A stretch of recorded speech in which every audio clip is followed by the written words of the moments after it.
It's coming. It's coming. Bam. This is Amber Brittain-Hale, and you're watching the Break It Down show. I met Amber like just a few days ago, and I realized how smart she was. And then I realized we liked the same topic.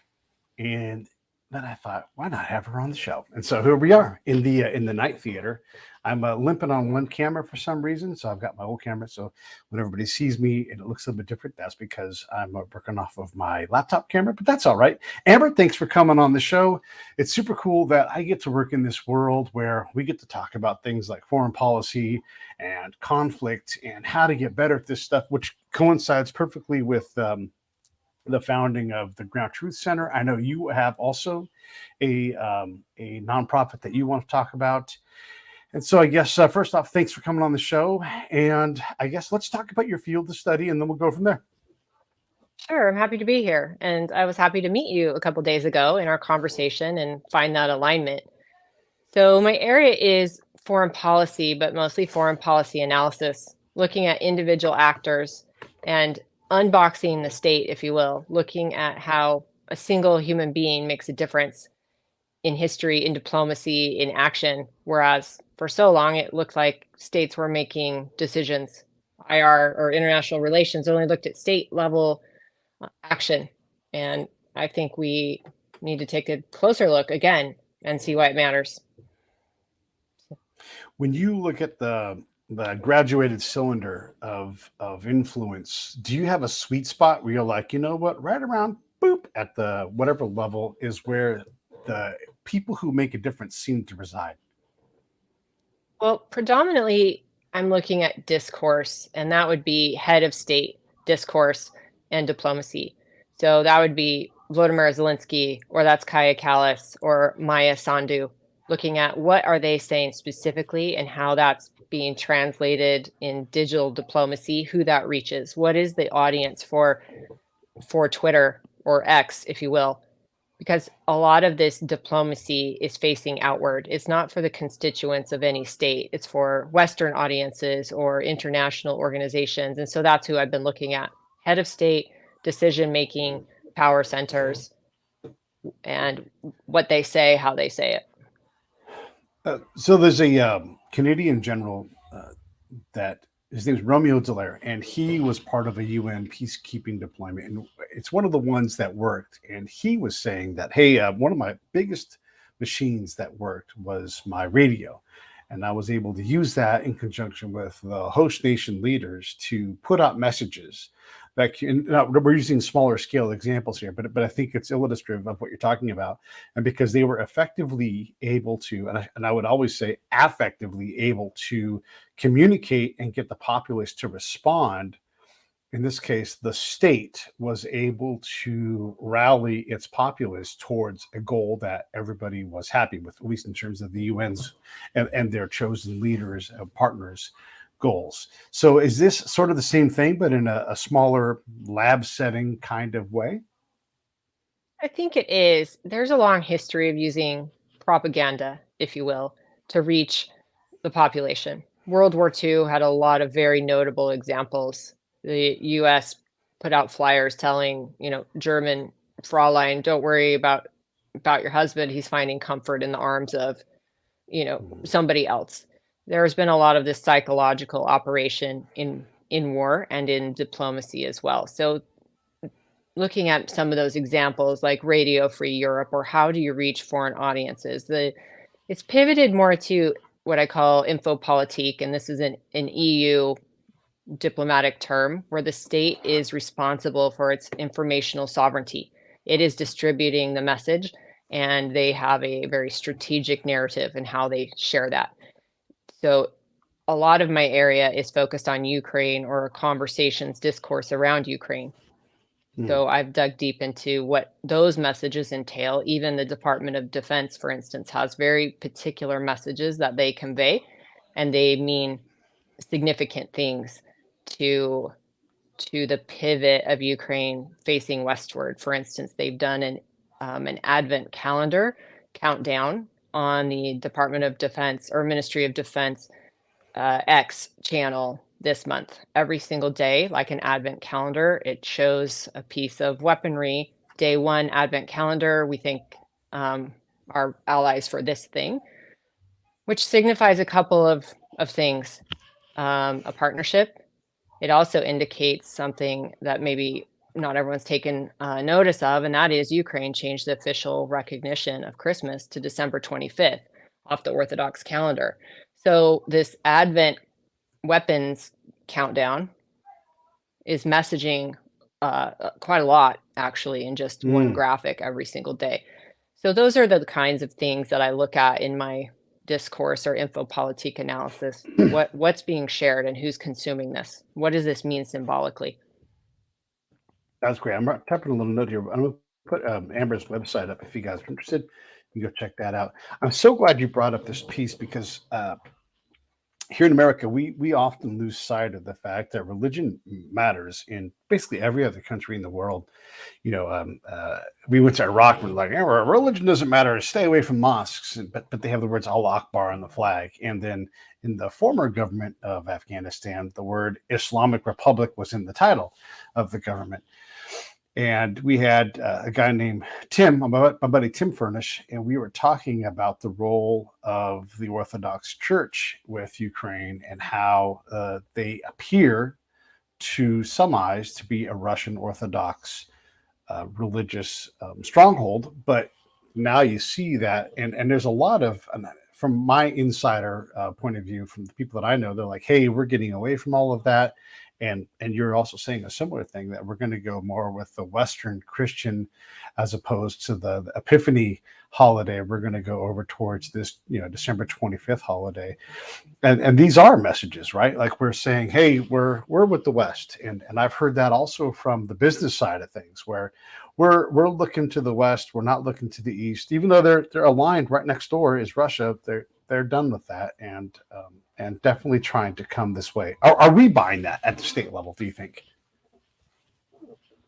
Well, if you look at the disinformation that's put out there to confuse everybody, and you see graphics like a Ukrainian tank burning US dollars for fuel, that clouds the message. Are we paying attention to a movement of a holiday? Like, think about that. We're not going to have the 4th of July on the 4th of July anymore. We're going to have it a different day. It really would be astonishing. So I hope that Western audiences are paying attention. I think that the Baltics and the Nordics and Poland are paying very close attention, because I think they're second in line, and I think that they know that. And the leadership message coming out of those states is much stronger than it was, let's say, from France to begin with. And the apathy problem here in the United States is we struggle to put funding forward or get a Speaker of the House. I really think that muddles our foreign policy and our position. So to say, is this message resonating with Western audiences? I think to a certain extent it does, but it's maybe that 49%, if we're lucky. I don't think it's 51. It runs down some of those splits. And that, even that 40-something% that might pick it up, they don't even know that there's epiphany, that makes a difference. Like you're just aligning in terms of being normal, and it's not even noticeable for a lot of them, but there is a change. Right. Who's paying attention to that? And also the fact that Ukraine has adopted English as one of its official languages. Some of the papers that I've written, I got pushback saying no one speaks English in Ukraine. Well, that wasn't the point on this paper. As you know, you're peer reviewed and published. There's always a reviewer or two who likes to give their pithy comments and let you know how you're never getting into their journal.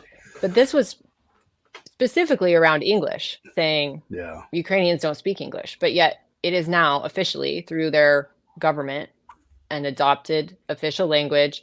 And this means more interoperability with NATO, with EU, and Western facing. So these kinds of things should be paid attention to. Honestly, it is transmitting a very significant message that we are facing West now.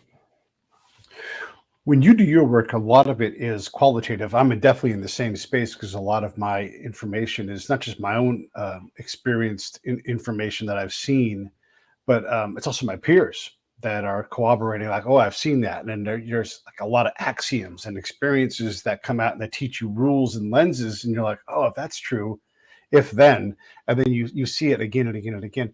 How does that go when you are putting your own models together? And then when you go to peer review, look, um, it's not impossible to peer review with qualitative, but it is a different dance.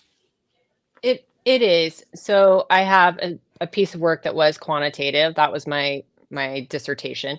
That was a quantitative piece of mixed methods. And I use a software called Luke 22, LIWC 22. That's linguistic inquiry and word count.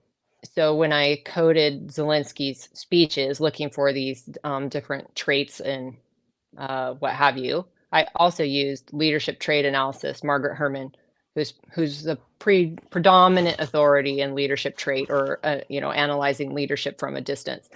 So both of those Yeah. pieces were quantitative. And in the Luke category, it compared Zelensky to this cohort of global leaders, and his discourse, his manner of speaking is statistically different than anybody else in this global leader cohort. And same thing with Margaret Herman. He is Mm. statistically different than other leaders in this way. And it was predicted he would be a charismatic leader. He gets a lot of this, he's so charismatic, and it was because he was the voice of Paddington Bear that people listen to him, and it's important. And that would be incorrect. He's actually more of a consultative leader. That's what the hard data said, and that's not qualitative. That was quant.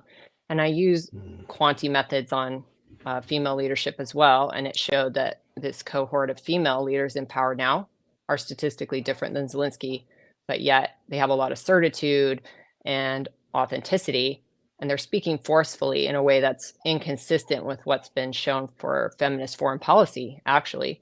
So we have these, like, this emergence of different leadership in Europe, and I think that's really fascinating. And then, Mm. yes, I do some qualitative on that to take a look at what are we really looking at? What does this mean? Is there a sentiment to it? And try and find out more about the psychobiography of each of these people.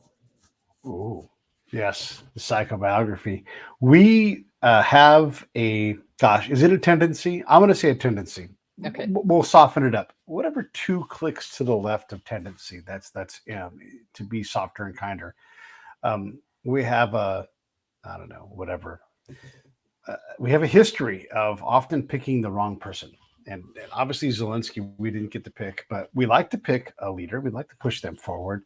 And we have tried this in Ukraine, and that has blown up in our face. And if you look at our history, we have a lot of marks on our face from picking and backing someone that has failed us.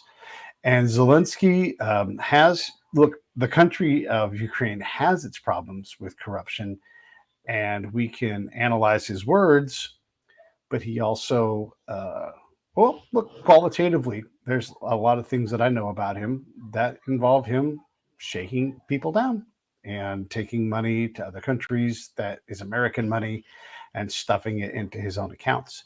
So when we look at that, look, he's as good a person as we're going to get, right? And he's the person right now. And when the war is over, he's even said, I don't want to be the guy anymore. But how do we balance that with this person that we get and the person that we need right now to try to get it? And as you said, there's just a lot of apathy. And we got an election coming. Who's running? Who's running on? Let's go with Ukraine and give them, another $500 billion. So what are your thoughts in general on all of these things as we examine who Zelensky is as a leader? Well, let's take that step by step. As far as the Please. corruption, Ukraine has now been accepted for ascendancy into the EU. So I think their evaluatory mechanisms are more robust than mine are. So I'm going to take their word for it that they feel like this is a qualified candidate to go forward, and they're addressing corruption and oligarchy, or they have that in hand. And understanding that, like, post-Soviet transition, it takes some time to evolve to where they're at. I think some of these corruption ratings put Ukraine equal with Slovakia, but ahead of Hungary, who is a full participant, or maybe they're not, but they're in the room nonetheless. So I'll leave that to these other mechanisms to evaluate. Okay. And then it's really the question of, are you riding the horse that you're on to finish Right. this?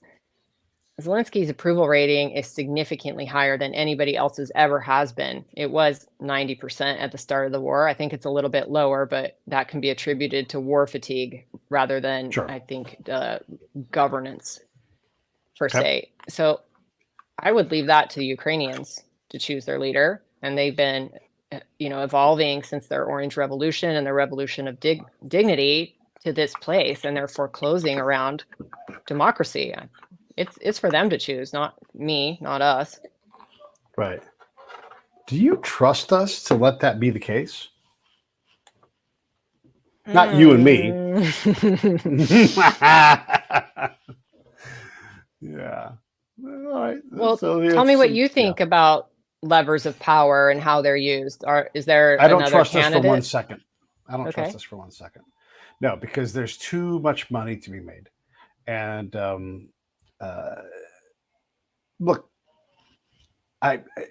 is anybody going to be shocked if Ukraine is at the kids' table when Russia and the U.S. sit down and decide what's going to happen?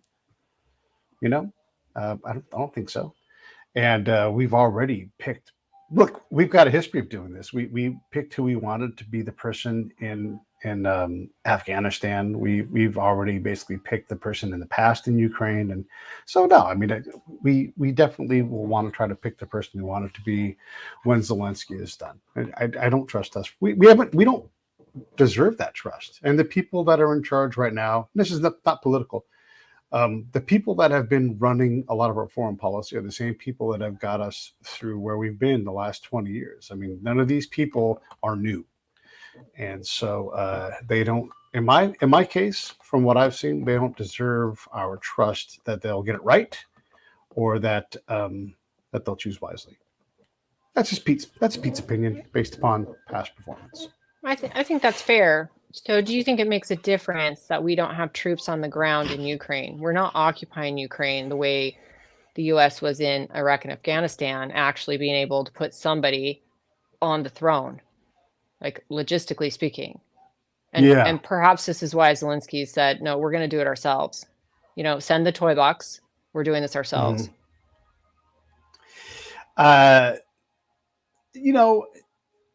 I don't think that I hate to say they wouldn't dare, but no, I don't think it makes a difference. I think it's great that Ukraine wanted to fight, and I think it's great for a lot of people that it went down this way. I think it's great that it's going down this way in Israel. But if push and shove came together, and we've heard rumblings about this, and who knows how real that stuff is. But I think if they had to, they'd put people on the ground in a second. They just haven't had to yet. I don't trust the hawk type people. At times I'm a hawk. I'm kind of like a dove with big biceps. I'm glad to punch someone in the mouth, Hilarious. but I'd prefer just to be a dove. So I'm glad to change my mind. I'm glad to be a hypocrite. But no, I just don't trust. I don't trust the foreign policy folks to get it right. I don't trust them to stay out of a war if given the opportunity for a war. And I've been on the record of saying I'd drop a missile on that. So I don't know. No, I don't. There are too many people, Amber, that have. There are too many people that have PhDs, and this is how it goes down when you fight Russia. And they live in D.C. And this is their baby, and they've been desperate for it to happen, and so here we are with it happening, and they all have that baby, and so I don't. They waited their whole lives for this. This is like their chance, this is like their Woodstock, and they've all been waiting for it, and so I think that's part of the reason why we have this thing is because there's been so many people that have been waiting and waiting and waiting, and they've had all these stupid other wars they've had to wait through, and now they have this one. And maybe I'm being cynical, but I've just seen too much of this stuff where people are just focused on a threat-based world, and now that they have it, here we are doing it. I think this is an interesting point in that this is the big dance. They've been, you know, the whole point of NATO and this post World War II rules-based order was to get ready for this thing, right? We're waiting for it. We're Yeah. waiting for it. We're waiting for it. And here it is. Should we send more shells? Should we send the old tanks out of the desert in California? I don't know. There's like so much dithering on it, but yet 70 plus years to get ready. 70 plus years.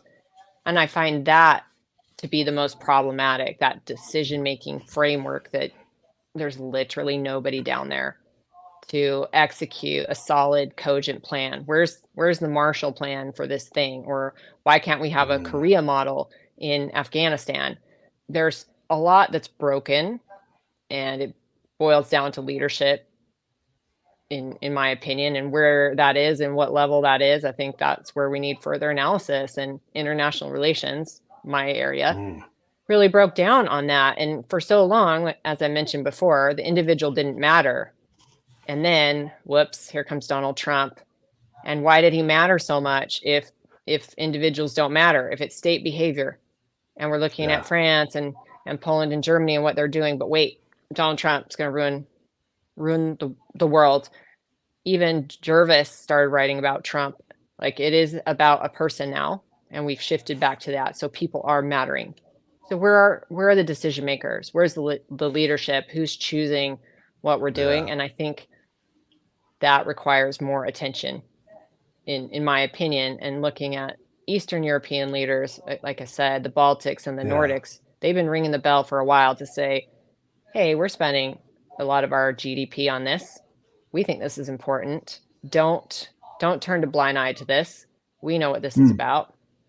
And again, the further west you go, the more dithering it becomes, I because love the dithering. they're not facing the threat. It's not on their fence, or it's not on our fence. And I think that is part of it, that apathy, or maybe that belief that the oceans protect us as they always have, right? No attack on the Yeah. mainland. And like, we don't understand conceptually what this means to have the eastern half of a country cordoned off, and people now reassigned a nationality, new passports, children taken, fighting in the trenches. I just don't think there's a real concept around that. Yeah. It's there's so many big concepts in this whole thing too. And we could wind this conversation back and start again and be in a completely different place. And I say this quite often, but it's fascinating. I had this guy named Yuri Raitasalo. He's from Finland, and Mm. he almost scoffs at the idea of Russia being a threat to Finland. He's like, those guys. He laughs, right? Because not only is it the Russian military, and they're just so bad at command and control and really provisioning, and we've seen that. But the northern part of Finland and Russia, where they touch, no, they're not coming across there. But he also said this highly fascinating thing, and if you put this model on the U.S., it makes perfect sense, but we don't think of it that way. But he said there are many Europes. There are many Europes. I heard him say that. I heard him Oh, say that. Yeah. I listened to that one. I heard him say that. He's correct. He's correct. Like, there's the Balkans, which you've talked about the Baltics. Now there's the Balkans. That's a totally different part of Europe. And then to the east of that, totally different. And then, it's just, you think about the Gulf Coast, you think about north of that and the Midwest. And then, these are all different parts of America, and you can't govern them the same. They have different demands. West Texas is nothing like New York, and you can't treat them the same. And they have different demands, and they all go together. And so it is a very challenging way to look at Europe. And you realize that no matter what happens, at the end of this whole thing, Russia and Ukraine are going to be neighbors. They're going to have pipelines that connect, and we need it to be a calm place and not have hot spots, where there's calamity and chaos and bombs and such. I would agree, but my own personal positionality is that everyone is entitled to a homeland. That's their sovereignty, their peace, and their security is Right. guaranteed. Yeah. Like, that is recognizing human dignity. at the base level. A war of aggression, a war of invasion is completely unacceptable under international law and this rules-based order and even moral clauses. Like, completely unacceptable. So I'll To quote what end? Sanna Marin. Sanna Marin said the way to end the war is Russia needs to get out of Ukraine. And I would say that too. They need to get out of Ukraine, and that would end it. So back to day one then, and then Okay. original borders. Yeah. Yeah. I mean, that's a viable negotiation point. If it stops the killing, can you do something less than that and give up, I don't know, portions of Eastern? And look, I'm not pushing for anything. I'm just Right. throwing this out there. You know, like where you have a lot of people are like, we want to be part of Russia anyhow, and you just say, this part, just take it, but we get to keep Donbass. Like that's a legitimate negotiating point. So I don't know that there's credible data on that. Because you speak Russian doesn't mean you want to be in Russia. And because you were forced to vote in a referendum to say you want to be Russian, is that binding? There was no international observation of that. I really think that data is not credible. None of those like sentiment surveys conducted by Russia could be counted as factual. Very, very suspect. So we have many nationalities here in the United States. And what if we started to separate by language?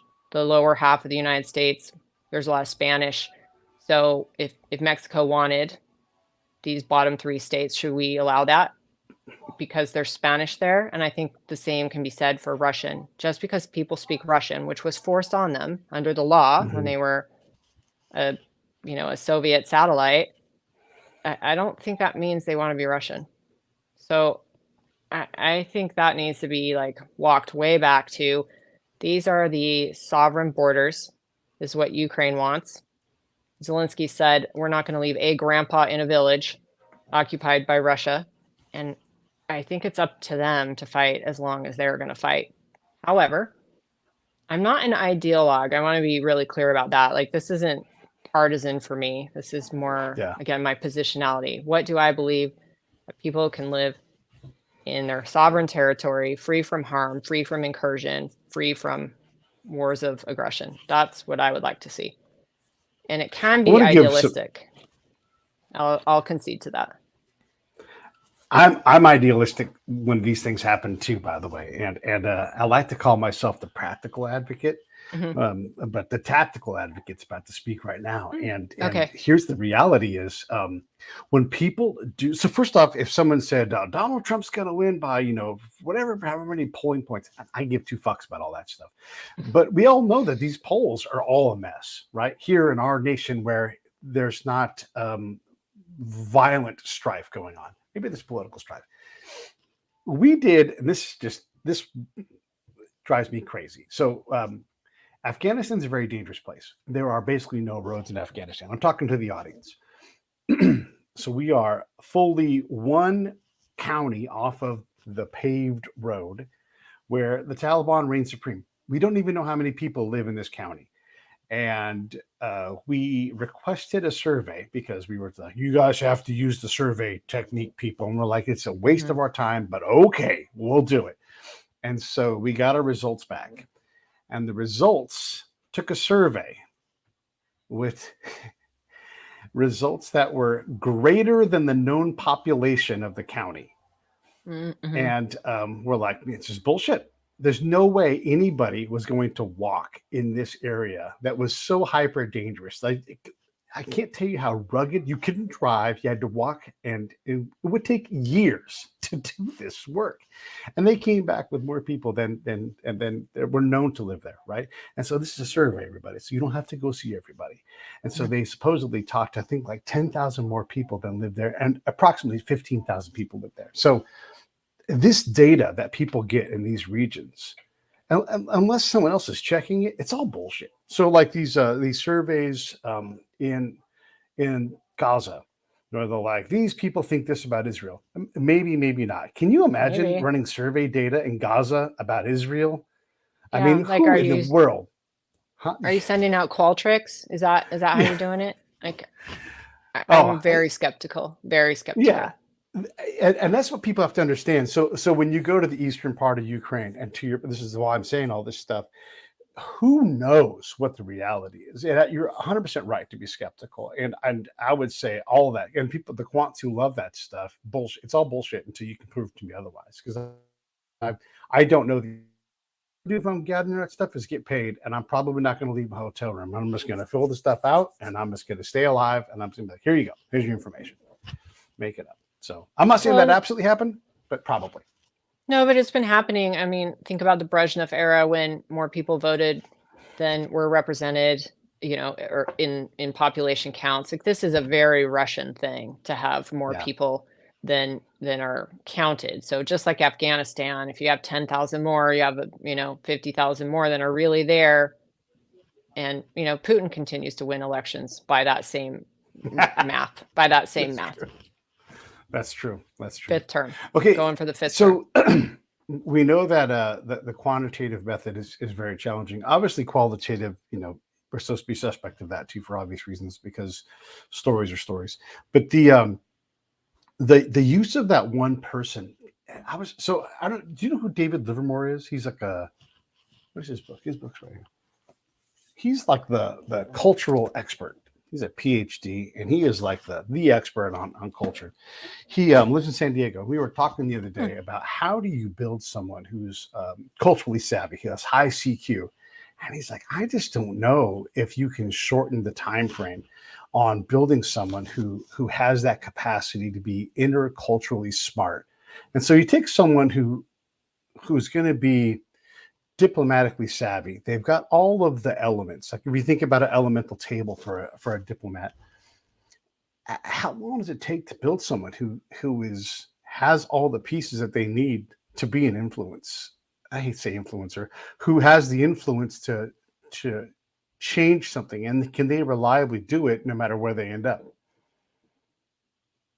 Well, so leadership studies try and tackle this all the time. That's the whole premise of a leadership study.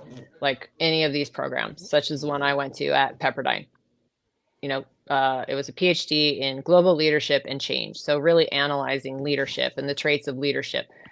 Is it a charismatic leader? Is it a transformational leader? Is this transactional leadership, right? A give and take. What are the traits of leadership that cause you to have power or influence? And that isn't a negative authoritarian way. It just means you're exchanging one thing for another. So what is it? It's the same for that diplomacy piece or being culturally literate. So my opinion is we are failing to teach Mm, history in a comprehensive way and teach history as applied history, mm, understanding where we've been and where we're going and using these lessons. They say history, rhymes, it doesn't repeat. And there's a lot of analogies that can be drawn from what we've already been through into the next phase. And I don't know if it was in our conversation last week or not, where I mentioned, Elon Musk, for instance, said he didn't want to turn on Starlink over Crimea. He didn't want to have a Pearl Harbor. And that is historically inaccurate. That is inaccurate. The international community and laws decided that Crimea is Ukrainian. So if Starlink was turned on and Crimea uh, was bombed by Ukraine, or Russian ships was bombed by Ukraine, that isn't Pearl Harbor. So even someone with a high intellect like that to misconstrue a historical analogy, well, that shifted the power, did it or did it not? And to mm, his point, Musk said, Crimea was never turned on with Starlink. It's sanctioned. If the government told me to turn it on, I would have. And I think that's valid. My point was, it's not Pearl Harbor. You're making a mistake. And we're not educated. We're not teaching our kids this. And I have to say, having 4 sons of my own, they spend a lot of time in high school trying to figure out mm. metaphor in literature. I love literature. I read more books than anybody, but metaphor instead of this like cultural intelligence or understanding or applied history. There's so many things that I think we're not covering in our K to 12. So uh, I'm going to Mm. read Livermore's book. I'm in San Diego also, so maybe he's my neighbor. Hmm. I don't know, but I'm gonna I'll pick it up, and I'm going to think about that more. But I think we're all trying to figure out who is it that can be the example or the leader or the hero of history. Burns' theory of transformational leadership was, are there heroes of history, somebody who shows up at a specific time that can do a thing? And I think we're still Yeah. wondering that. Was it Churchill? Was it Napoleon? Was it our George Washington? Like, think about the people that have made a difference, and it is usually an individual. We're not talking about which political party had more seats at the time of a thing. Like, nobody knows that. If you asked someone in England who was in control with Churchill, well, like, maybe by deduction you would know which party was in power and therefore he's prime minister, but that's not the story. The story, the darkest hour story, is about the person. And I think that's what we're really looking at, back to Zelensky. So maybe this is bi-directional with Livermore's thoughts in that who, what, how are these kinds of people made? It's I don't know. interesting. What are your thoughts? It's so difficult because when he and I we're talking about culture specifically, right? But it is more than that, because I have to know how to do my job, to guide a commander or a set of commanders. I've got to communicate vertically, but also matrixly, like so that I can communicate over to the State Department, but also horizontally, and then also liminally, like across. And this is one of the things David and I talk about. It's like I've got to communicate almost like balancing an equation. So I've got to communicate to the Afghans, but also to the Americans, a different reality, so that the Americans can chill out really and allow the Afghans to be Afghan. Kind of like your thing about letting the Ukrainians kind of guide their own mission, which is I'm desperate for us to do, right? Like we're just always delivering them the problem and the solution. Like, hey, slow down. Let's let them tell us what the problem is. That's not easy to do, to get Americans to calm down and not want to help, like stop helping. Just like don't solve any problems. Don't do anything until and don't bring money. Stop bringing money. Stop. If you're a super high ranking person, stay away. So these things take a lot of savvy. There's another guy that I've met along the way. His named Robert Hunter. He's an ambassador, and he'll go and he'll talk about all of the different things. Like there was this agreement, and then there was failed negotiation, and there was this agreement and this agreement. And so he'll chain for an hour all of these things that have happened that led to the next thing, that led to the next thing. And I'm like, oh my God, there's all this stuff that you have to know, and all of these players. And he could go on and on forever about Kissinger and all the different things. Like people say Kissinger evil, Kissinger great, and that's it. Like there's binary about it, but there's all these influences that that he had over his career. So I guess what I'm saying is that when you look at trying to build someone, if you read a bunch of books, you realize like, wow, I really have to amass a lot of knowledge about history and realize that there's all these contextualized bubbles that I've got to account for. And then in one moment, one person dies, they get hit by a car, whatever it is, and it changes the path of history. Because, I don't know, if Franz Ferdinand doesn't his little patrol doesn't get lost, he lives and history changes, whatever happens. And so like this dumb luck sometimes changes everything. I think if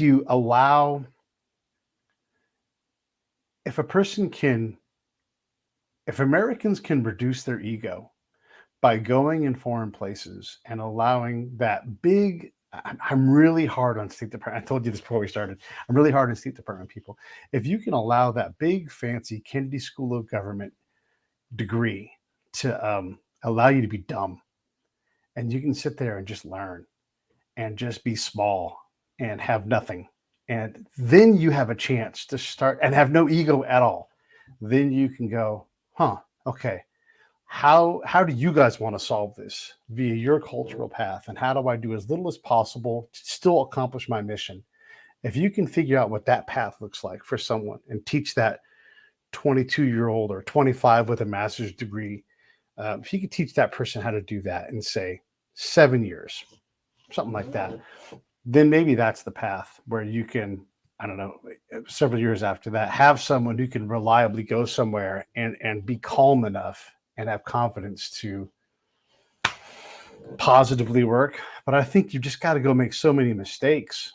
you have to make so many mistakes. Like that's the first rule is like, if you're not making mistakes, you're making the first mistake. You have to just make so many mistakes on the ground. And you have to get out of the damn main building. You have to go on the ground. You have to go get uncomfortable, because the only way to learn how to do this is to just constantly be uncomfortable until I call it miscomfort. You have to go find all the miscomfort you can until you're like, this is comfortable, because you just don't know what that comfort feels like. You know, like when we go out in the military, we always have all this armor on, and there's some lady walking with her girl. And I'm like, that lady's walking around here and we got all this armor on. Like, we need to take our armor off and be like them. Yes, it's dangerous, but guess what? There's a lady and her daughter. You know, we have to be like them. And so that's my long answer to your question is danger. We have to deal with those things if we're going to build the people that can be mavericks and withstand being a maverick, because mavericks get killed by the Americans, figuratively get killed by the Americans. And you know, they lose their career because they say, I wouldn't do it that way. And I don't know, things like that. How did I do? Is that an answer at all? I think that's a great answer. Incidentally, I was just in Austria and I was there for a military academic forum, and I got an inside peek at their military academy in Wiener Neustadt. And this was a conference that brought in military personnel from other NATO countries to do research and understand what it takes to have like civic engagement, understanding cognitive warfare, and really knowing now that it's hearts and minds of people, not just a psych op for military on military. But as part of that, we got to tour their war museum, and the Franz Ferdinand car is there. Oh, and wow. it is really interesting, having been in France the month before in that war museum, to look at each side of these things. So in Austria, what they explained was they hadn't had a war in 100 years prior to Franz Ferdinand. So that's further than World War II. And they lost a quarter of their male population right off the bat. They lost all their officers right off the bat. And then this protracted conflict goes for 4 years. And if you think about that, just the population blow and the leadership questions, and again, that duration, that's a problem. But 100 years, I don't think that the United States is practiced up from World War II, from 70 something years ago. Like, certainly not 100 years. Like, we didn't even remember in the pandemic that masks didn't work the first time around, even though studies were out about that. So like, we really fail to learn these lessons of history and to apply them in ways that are meaningful. So how do you take somebody and make them culturally savvy and intelligent? In 7 years, yeah, you could probably do it. So we should start our own org for 7 years of getting savvy, or culturally literate, diplomatic, and logical.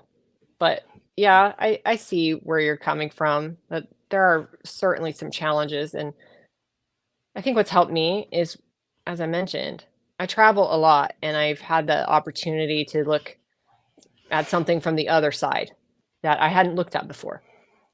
Yeah. And I found it to be really fascinating. I had a lot of compassion for that, because even in our own Civil War with 700,000 deaths, like every fifth household lost somebody. And that's something I think we really failed to internalize as American citizens. Like our own history, we don't process that. We don't know that Macy's had a bereavement clothing department where you would go in and buy your black bereavement clothes. Like, some of these things are really lost to history. And now it's a pretty trite sort of debate over little things like what should an army base be called, for instance. Like, that isn't the premise of the argument. The argument was something else and is so much more vast. And I think that's where we're really falling down, is lacking that contextualized, deeply historical view of global events and how they are interwoven with one another. We're not separate from Europe. We are governed separate from Europe, but we don't live separately without an interdependence. And I think that's part of the problem in what we're looking at right now. But also Afghanistan. I think most people really think good it's far points away. there. So tell me. Really good points. No, If it's you and I don't want to get too distracted by this, but when we get mad at Robert E. Lee, are we going to go tear down his engineering works like in Quad Cities and just be like, screw this engineering work made by Robert E. Lee because he lost the war? Like, yeah, and I'm not championing slavery, obviously, right? But we no, lose sight of these things that you're right. Like a lot of people died and everybody lost somebody. And I don't know. Anyhow, yeah, you're right about that. Yeah. There's a lot of really interesting. War is terrible and people try to deal with it as best they can.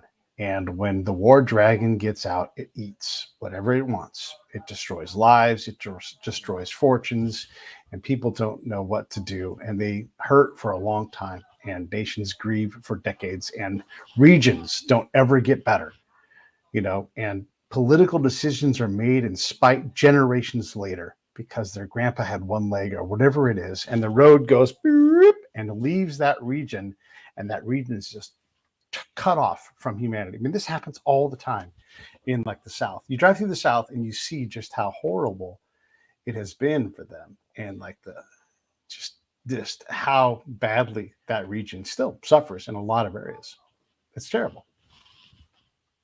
so I agree. And these like historical narratives are still very important. And again, my area is more Ukraine and the diplomacy around Ukraine. But what is noticeable, maybe back to that infopolitik, is there's a lot of themes that are historically informed that you may not pay attention to. When they cherish, for instance, Ukrainians focus on cherishing food and meals, and that is born out of the faministic genocide of the Holodomor. Also, animals are also featured, and this humanizes Ukrainians to the outside world that every, battalion has a kitten, or they rescued a hedgehog, or there's a badger. But back in the Holodomor, some towns didn't even have a dog barking. It was silent of animal sounds because they were all gone. So Hmm. all of these themes are historically informed, and if you don't understand why animals are so important to Ukrainians or storing food in the winter is so important, you're going to miss some of these subtleties. So this is more my area than Afghanistan, but I would Yeah. say I have some colleagues that have been researching ethical retreat, and I wonder what your thoughts on that. Like if there's a law, laws and philosophy around ethical war, just war, is there a just retreat? When is the time to remove yourself or remove troops or remove money? Um, like let's say in the case of Afghanistan, could it have been a South Korean model? Did it have to go the way that it did? You tell me because you've been there on the ground. So we're talking about Afghanistan Yeah. specifically. There, the first thing to understand, I think, is that whoever's the president is the boss. They own the decision, and if they say we're retreating, then it's their decision. They also own the consequence, but they are the boss, and they also own the mistakes of the previous presidents. So, and they don't, President Trump, President Bush, President Obama don't really get much hit from that. Maybe their presidency down the Mhm. line, 40 years from now, it's like, oh, those guys. But so there is that reality. Part of that ethical retreat, if there is that, I get the hit emotionally. It makes me emotional to think about it. It makes me emotional to talk about it because I am the one that has to put that charm and that promise into those girls, into those dads who are dads of girls, into believing into the American promise that we are going to do this. We're going to stay around. And I, in my mind, I have South Korea in my mind. We can do this. We're going to believe in it. We're not going to fail you. I'm going to pour my heart and soul into this. I'm not going to see my daughter grow up. I'm doing this with you. And then when we leave, there is, no matter how ethical we want it to be, there is damage that's given to me. And then, of course, there's a reaping that happens in our wake. And I don't know how ethical that is. Should we stay? Should we go? I know one of the colonels that helped design our reduction in posture as we decided to stay from the military side. Like let's say post 2013. And he's like, we could have stayed indefinitely with the plan that we had, and it was, it was working. So there was really no need from his point of view as a person who designed a strategic plan to leave. And so if I believe him, and he's pretty smart, and he was out of school where they send pretty smart people. And he's pulled out of the pretty smart school because he was pretty smart among the pretty smart people to make this plan. And so it really hurts my heart when I hear all of these things together, and I don't like it. I don't know that it's ethical to do these things if it's political. So I don't know, but it's also the boss's prerogative, And when the nation votes for a person who does that, then the nation has spoken, and so maybe ethics are, maybe they're tiered, and my job is to go out and absorb that hit. Maybe that's how that works. And I have a lot of peers that are in the same boat, and maybe we are part of the war dragons diet, and we kill ourselves, and we take pills, and we drink booze because of the things that happen to us, and that is just the cost of doing business. Maybe that's the case.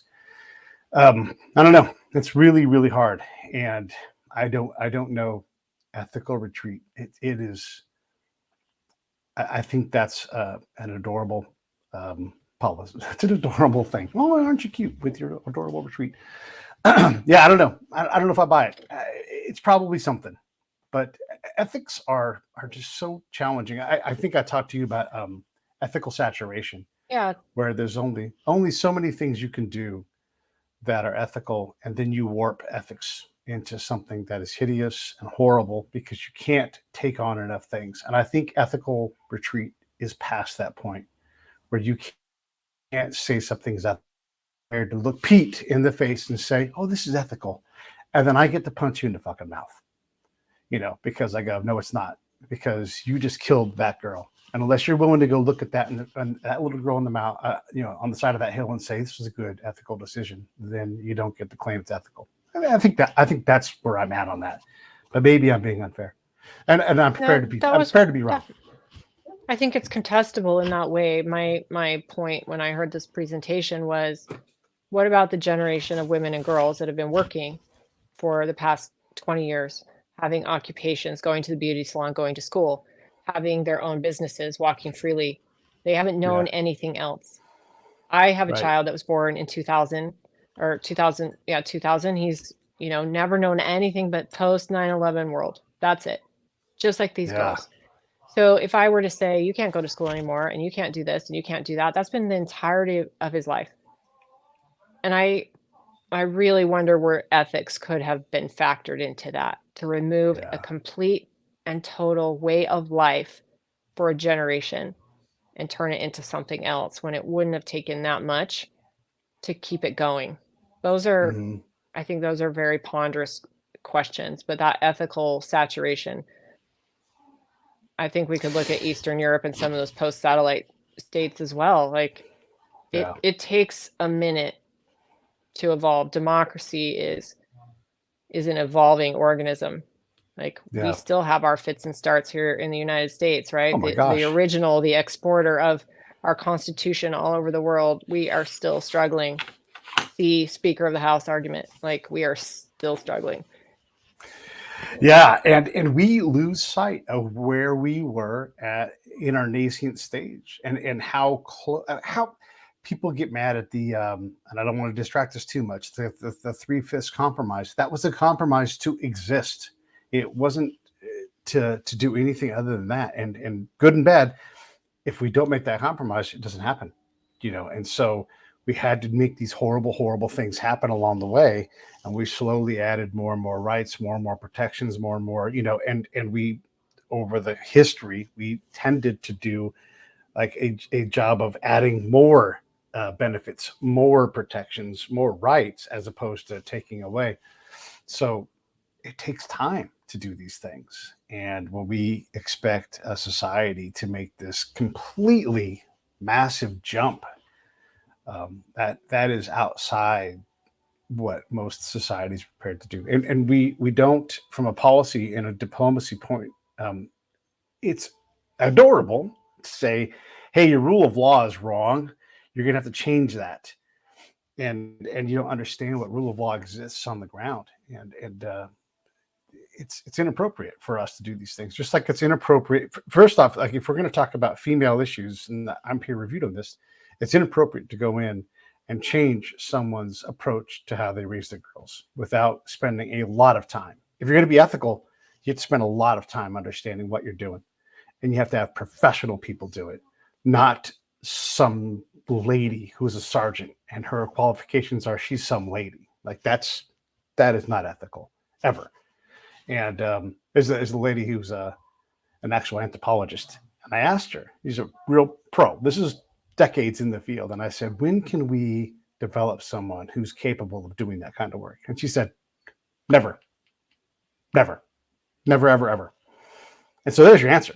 You understand the ethics of dealing with women, the military, the State Department? Never. No. It's like, okay, well, there's the bar. There is no bar. You don't get to do it because it's too damn hard. It's too complex. And so when we look at the ethics of these things, some of these you just don't get to do. You get to want to do it. You get to think it's the right thing. But unless you're willing to go put in the decades of work to go do it, you're not allowed. You don't get a license.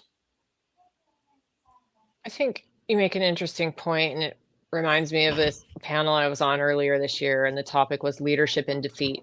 So we were an interdisciplinary panel, and my point was Eastern Europe has known nothing but defeat, and that's why they're leading now, because of this resistance, right? They've grown resilient, they've grown strong, and they've learned from loss. Right. And there's an environmentalist on our team, and she's saying, we're losing this climate battle. There's no winning. We're never going to win.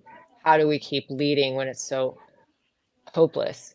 But that leadership and defeat piece, that's another aspect that I think you're pointing out. Like, it is really difficult to come from behind and make changes, especially when these problems are so wicked, so various, so contradictory. And also your earlier point about religion, if you're not fully understanding how the religious history has informed law, just like it did in the United States when founding fathers looked at Judeo-Christian philosophy to inform our laws, like, if you're not about that, you don't comprehend that, you're going to make all the mistakes that were made. Yeah, smart. Because of a lack of respect and a lack of understanding.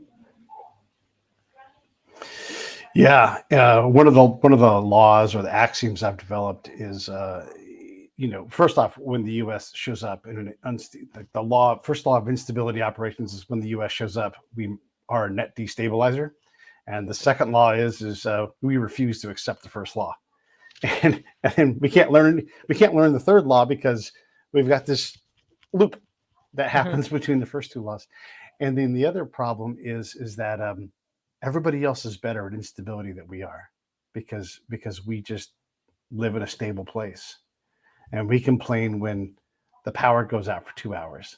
Like, we can't handle it. Like, can you imagine, like, if the power went out in lovely San Diego or in lovely Orange County where I'm at, we would lose our damn minds. We would like go crazy.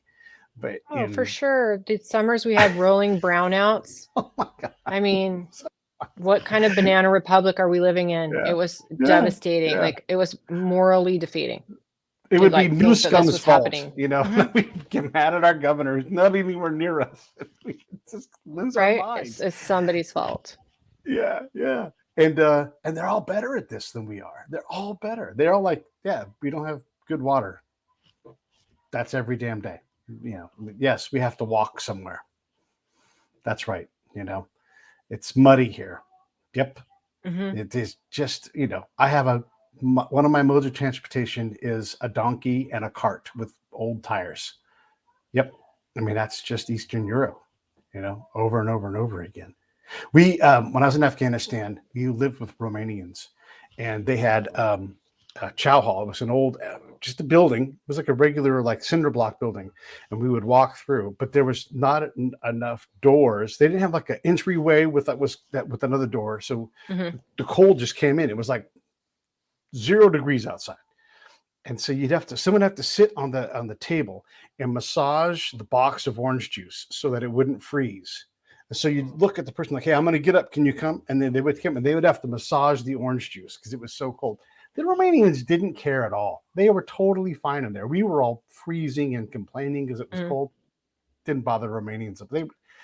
They took it in stride like it was easy to do. So when you talk about that kind of instability and the challenges, they're just geared for it. Oh, absolutely. So if you think about Romanians, like it used to be customary that you could go to the town center and get a bag of oranges on Christmas. That was like the gift.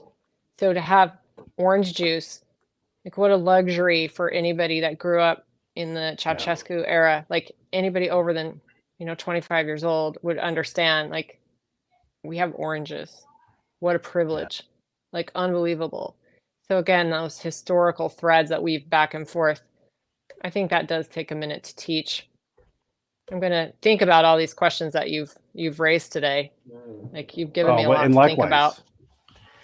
I mean, we've covered a lot of ground, multidisciplinary style too, and it's super cool. I love that we got a chance to connect and throw all this together because you've pushed me to think about a lot of these things. And I really, it's great to have you on, and I hope to have you come back on soon. And just thanks a lot. I really appreciate it. Anything you want to say in closing?